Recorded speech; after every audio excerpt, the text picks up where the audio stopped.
സ്വർണ്ണപ്പാളി case വഴിമുട്ടിയോ? കാരണം രണ്ടുപേരെ arrest ചെയ്തു.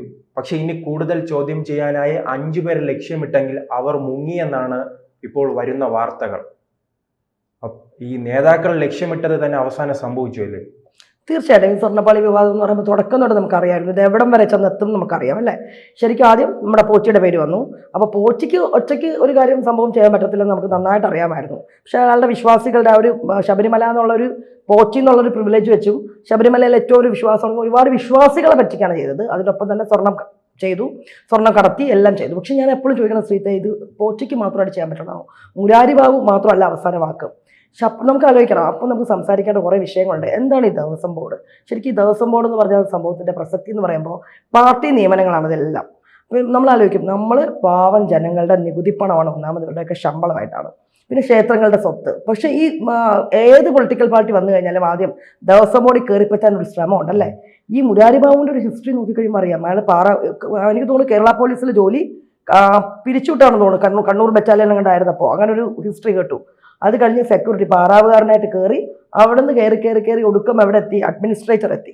അപ്പോൾ അഡ്മിനിസ്ട്രേറ്റർ എന്നുള്ളൊരു പദവി ആലോചിച്ച് നോക്കണം. എല്ലാ ഫയലുകളും നമുക്കറിയാം, ദേവസ്വം ബോർഡിൻ്റെ ഒരു അഡ്മിനിസ്ട്രേറ്റർ ആകുമ്പം അയാൾ അറിയാത്തതായിട്ട് അവിടെ ഒന്നും നടന്നിട്ടില്ല. ഇയാളുടെ ആദ്യത്തെ ഇൻ്റർവ്യൂസ് ഒക്കെ കണ്ടിട്ടുണ്ടായിരുന്നോ?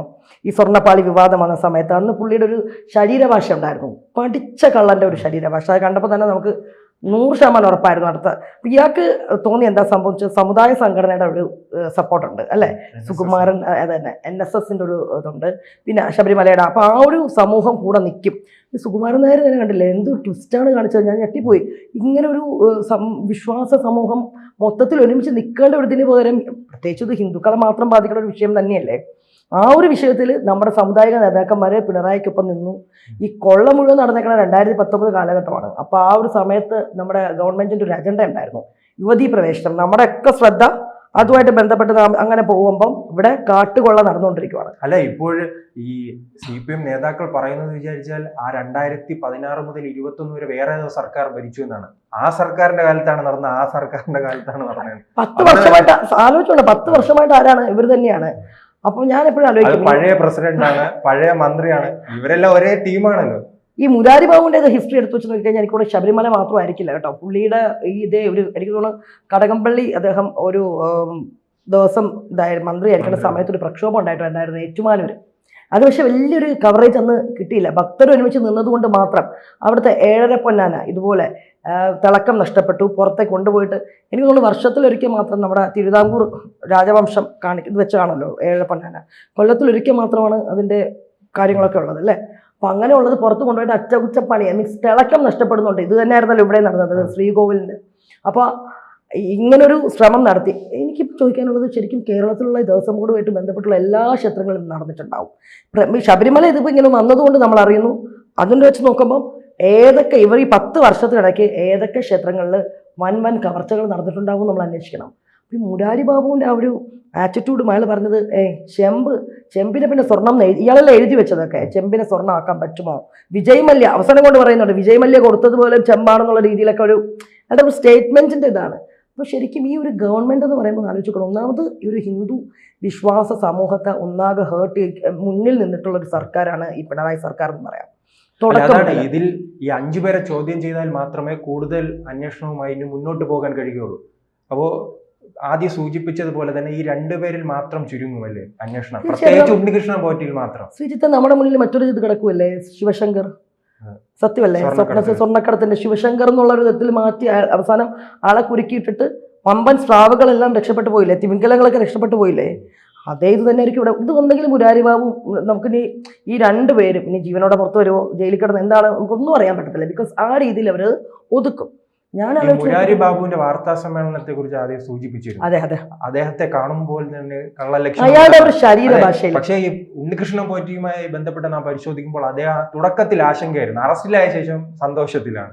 അദ്ദേഹം രക്ഷപ്പെട്ട ഒരു ശ്രദ്ധിച്ചില്ലേ? ആ 2 ഇതും ആദ്യം അയാൾക്ക് ആശങ്ക ഉണ്ടായിരുന്നു. കാരണം ചിലയിടങ്ങളിൽ ഉറപ്പുകൾ ലഭിച്ചിരിക്കുമല്ലേ സാധ്യത. തീർച്ചയായിട്ടും. പക്ഷെ ഇപ്പൊ പുള്ളിക്കാരന്, കാരണം അയാൾക്കറിയാം അയാളിൽ നിന്ന് ഒരുപാട് പേരുകൾ പുറത്തു വരും അല്ലെ, വരാതിരിക്കാൻ വേണ്ടിയിട്ട് എത്രത്തോളം ശ്രമിക്കാൻ പറ്റുമോ ശ്രമിക്കും ഇപ്പുറത്തെ സൈഡ്. കാരണം ഇത് വമ്പൻ സ്ലാവുകൾ ഉൾപ്പെട്ടാണ് തോന്നുന്നില്ലേ. കാരണം ഈ 2 പേരെ കൊണ്ട് ഇത്രയും വലിയൊരു കവർച്ചയും ദേവസ്വം ബോർഡിൽ ഇനിയും ഉദ്യോഗസ്ഥർ മാത്രമല്ല, ദിവസം ബോർഡിന്ന് പടിയിലേക്ക് പോകുമ്പോൾ മുന്നിൽ തലവൻ തൊട്ട് അത് അവസാനം നമുക്കറിയാം ഏതിലേക്ക് എത്തും.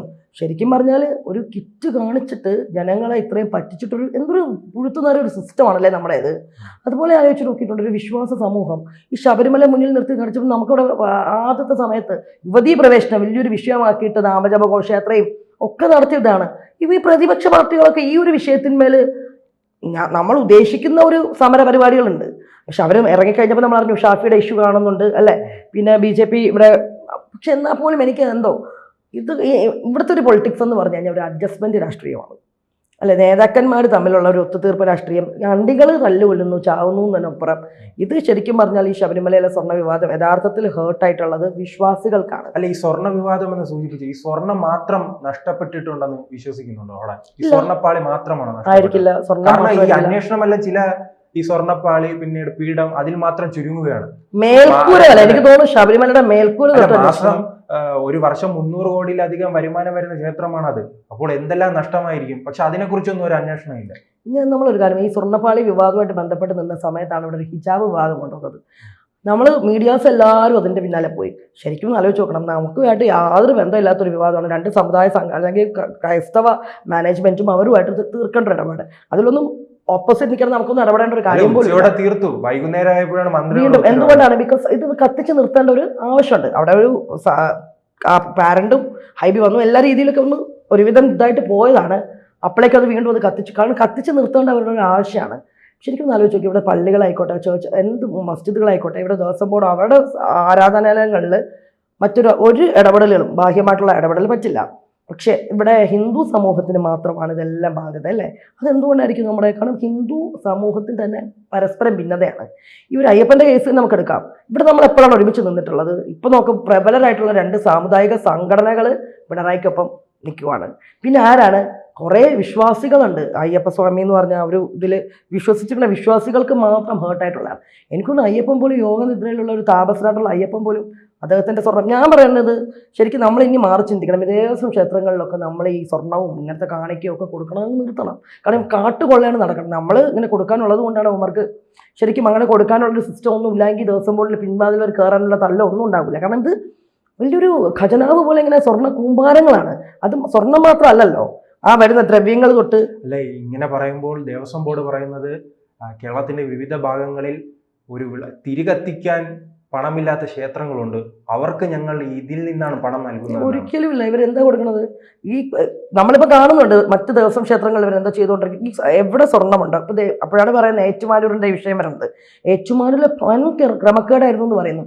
പിന്നെ ശബരിമലയിൽ തന്നെ അത്താഴക്കഞ്ഞി കൊടുക്കണതിൽ കോടികളുടെ ഓഡിറ്റിങ്ങിൽ നമുക്കിവിടെ ഒരു ഓഡിറ്റിംഗ് ഇല്ല എന്നുള്ളതാണ്. അഡ്മിനിസ്ട്രേറ്റീവ് വിങ്ങിലുള്ള അഡ്മിനിസ്ട്രേറ്റീവ് ഓഫീസറായിട്ടുള്ള മുരാരി ബാബു ഇത്രയും വലിയ തിരിമറി നടത്തിയിട്ടുണ്ടെങ്കിൽ ശരിക്കും പറഞ്ഞാൽ ശബരിമല എന്ന് തുടങ്ങിയിട്ടുണ്ടാവും. ആലോചിച്ച് പോകണം. 10 വർഷമായിട്ട് അവസാന കാലത്തൊന്ന് വെളിയിൽ വന്നു. പക്ഷെ എനിക്ക് 10 വർഷം 5 വർഷം വേറെ ഏതോ സർക്കാരാണ്, പിണറായി സർക്കാരല്ല. അതാണ് അവർ ഈ ഒരു വർഷം 2000 ആ കാലഘട്ടത്തെ കുറിച്ച് പറയുന്നില്ല. പ്രശാന്ത്, എനിക്ക് അത് അത്ഭുതം തോന്നി. പ്രശാന്ത്, ഞാൻ ദേവസ്വം ബോർഡ് ഇതായിരുന്നപ്പോൾ വാസുവിനൊക്കെ പറയാം അതിന് മുന്നിലെ സർക്കാർ ആരാണ്? അപ്പൊ ഇത് ശരിക്കും പറഞ്ഞാൽ എനിക്ക് തോന്നുന്നില്ല ഈ 2 പേരിൽ തോന്നുന്നു. നമ്മൾ ഭയങ്കര വാർത്തകളും മാധ്യമങ്ങളും ചർച്ച ചെയ്ത കേസായിരുന്നല്ലോ നമ്മുടെ സ്വർണ്ണക്കടത്ത് സ്വപ്ന സുരേഷും സ്പ്രിംഗ്ലർ. എന്തായി? ശിവശങ്കർ എന്നുള്ള ഒരാളിൽ ഒതുങ്ങി. ഇത് മുരാരി ബാബു. അല്ല, ഈ പ്രശ്നങ്ങൾക്കെല്ലാം മൂലകാരണം ഇതാണോ? ഈ ഹിന്ദുക്കളുടെ ഐക്യമില്ലായ്മ? തീർച്ചയായിട്ടും നമ്മളത് കാണുന്നില്ലേ. കാരണം നമ്മുടെ എന്നിട്ടും നാം രാഷ്ട്രീയ പാർട്ടികളെയും പ്രതിപക്ഷ പാർട്ടികളെയും കുറ്റം പറഞ്ഞിട്ട് എന്തെങ്കിലും കാര്യമുണ്ടോ? ഒരു കാര്യമില്ല. ഇത് നമ്മളെപ്പോഴും പറയും. കാരണം അതാണ് ഞാൻ പറഞ്ഞത്, ഹിന്ദു സമുദായ സംഘടനകൾ തന്നെ കുറേ പേര് ഹിജാബ് വിവാദം എന്നൊക്കെ പറഞ്ഞിട്ട് കുറേ ലേഖനങ്ങളുമായിട്ടൊക്കെ നിൽക്കണ കണ്ടു. അവനവനെ അത് നന്നാക്ക്. അവനവന്റെ സമുദായത്തിലുള്ള പുഴുക്കുത്തുകൾ 2 വലിയ പ്രബല സമുദായം കാട്ടുകൊള്ള. ശരിക്കും ശബരിമല വിഷയം പോലെ ഒരു വിശ്വാസികൾക്ക് ഏറ്റവും ഹേർട്ടായിട്ടുള്ളൊരു സംഭവം ഇല്ലല്ലേ. ഇപ്പൊ യുവതീ പ്രവേശനം എന്ന് പറഞ്ഞാൽ വലിയൊരു സംഭവമാക്കി യുവതികൾ കയറി, കുറേ ആക്ടിവിസ്റ്റുകൾ കയറി, ശരി തന്നെയാണ്. പക്ഷെ അതിൻ്റെ മറവിൽ നടന്ന കാട്ടുകൊള്ളയെക്കുറിച്ച് നിങ്ങൾ ചർച്ച ചെയ്യൂ. അല്ലെ മറ്റിതര സമുദായ സംഘടനകൾ അവരെന്തോ ചെയ്യട്ടെ, അവരവരുടെ സമുദായം, ഇപ്പം സഭയായിക്കോട്ടെ മസ്ജിദുകളായിക്കോട്ടെ, അവരുടെ ഈ ബാഹ്യ ഇടപെടൽ ഗവൺമെൻറ് ബോഡീസിനെ അവരവരുടെ ആരാധനയുമായിട്ട് ബന്ധപ്പെട്ട ഇതിൽ കൊണ്ടുപോകാൻ സമ്മതിക്കാറുണ്ടാവും? ഒരിക്കലും ഇല്ല. അവിടെ അവരെല്ലാവരും ഒന്നാണ്. ബിക്കോസ് ക്രിസ്ത്യൻ കമ്മ്യൂണിറ്റി അന്നേരം അവിടെ ഒന്നാഴ്ച നിൽക്കും. മുസ്ലിംസ് എത്ര ഇതായിക്കോട്ടെ, അവിടെ ഇപ്പം അടിച്ചു പിടിഞ്ഞ് നിൽക്കുന്ന ലീഗും സുഡാപ്പീസും മറ്റവരും എല്ലാം ജമാഅത്തെ ഇസ്ലാമി തൊട്ട് എല്ലാവരും SDPI ഇതെല്ലാവരും ഒന്നായി നിൽക്കും അവരുടെ മതം വരുമ്പോൾ. പക്ഷെ നമ്മുടെ കാര്യത്തിലോ നമ്മുടെ കാര്യത്തിൽ കോൺഗ്രസിലെ ഹിന്ദുക്കൾ ഒരു സൈഡ്, BJP ഫുള്ളി മറ്റൊരു സൈഡ്, കമ്മ്യൂണിസ്റ്റുകളിലുള്ള ഹിന്ദുക്കളാണെങ്കിൽ ദൈവമേ വേണ്ട എന്നുള്ള വിശ്വാസം, സമുദായ സംഘടനകൾ സ്വന്തം, വ്യക്തി താല്പര്യങ്ങളല്ലേ, പിന്നെ ദളിത് സംഘടനകൾ, ഇതൊന്നും ഞങ്ങൾക്ക് ബാധകമേ അല്ല, സവർണ ഹെജമണി എന്ന് പറഞ്ഞ്.